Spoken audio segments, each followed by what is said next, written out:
Situé à mi-chemin entre le Panthéon et le Val-de-Grâce, le foyer Les Feuillantines, ouvert toute l'année, offre le privilège inouï de vivre en plein cœur du Paris historique dans le 5e arrondissement.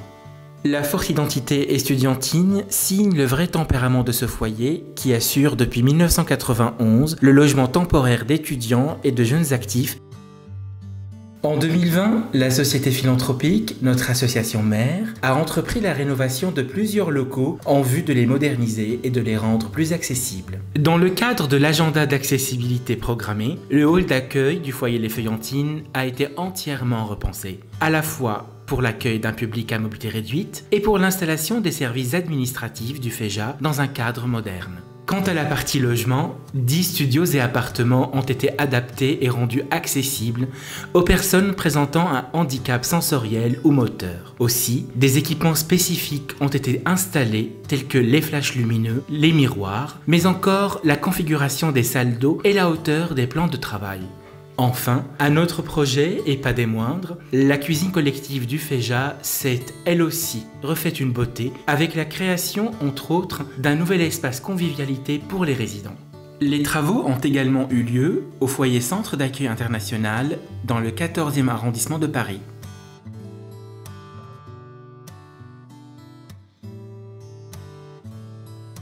On était effectivement dans des locaux vieillissants, à l'équipement qui avait pas mal vécu, qui avait subi, entre guillemets, la vie quotidienne d'un foyer étudiant jeunes actifs, donc c'est du matériel qui est assez sollicité. On a souhaité que la partie cuisine ne soit pas qu'une cuisine, mais que ça puisse être aussi le lieu d'une potentielle convivialité, le lieu d'échange entre les étudiants.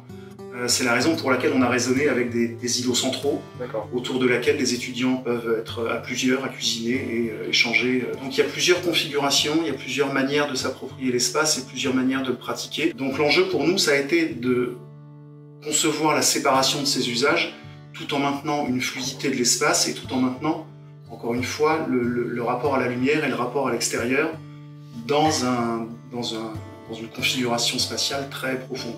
L'installation est très bien, ça a pris un peu de temps à arriver. Malheureusement, on a eu quand même une cuisine de secours qui était certes utile, mais pas forcément adaptée au nombre de personnes que nous sommes dans le foyer. Mais ensuite, oui, cette cuisine est vraiment fonctionnelle. On s'y sent beaucoup plus chez soi qu'avant, bien entendu, puisque avant, le terme vétuste est bien trop fort, mais l'idée est presque déjà là. Et donc oui, ici, on se sent chez nous. L'aspect d'avoir chaque pièce un peu isolée peut aussi vraiment aider à faire sa cuisine, que les odeurs n'aillent pas partout. Et puis il y a aussi un aspect de pouvoir passer un moment convivial, là où nous le souhaitons, puisqu'il y a 2 espaces pour prendre ses repas, qui est très appréciable. C'est le côté convivial, c'est l'aspect de pouvoir dialoguer, justement, quand l'un fait sa cuisine, quand l'autre est en train de prendre son repas et un dernier est en train de terminer son repas et faire sa vaisselle par exemple. J'ai fait ici les petits dés, j'ai fait tous les repas, je les fais en bas. Et avant, on n'avait pas beaucoup d'espace pour cuisiner. Ici, il y a beaucoup de personnes, il y a beaucoup de gens qui cuisinent en bas. Et surtout, il y a beaucoup de personnes qui font les repas les dimanches pour toute la semaine. Et maintenant, il y a plus d'espace, beaucoup plus d'espace qu'avant. Ça veut dire que les dimanches, il y a beaucoup de gens en bas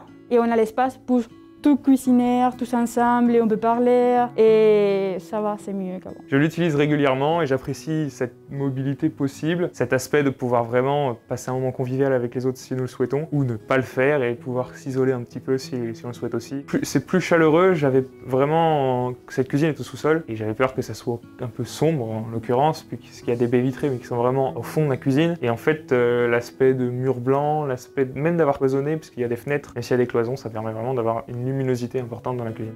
Ces 3 projets sont une réussite à plus d'un titre. Au niveau de la conception elle-même, qui a abouti à la création de beaux espaces, à la fois conviviaux et fonctionnels. Au niveau du pilotage, entre le service immobilier du siège de l'association, l'établissement logement foyer, les 2 agences d'architecture et l'entreprise travaux. On peut dire que les résidents sont contents du résultat et c'était le but. Nous améliorons ainsi la qualité de service dans nos 2 foyers. Reste le foyer à Anvers.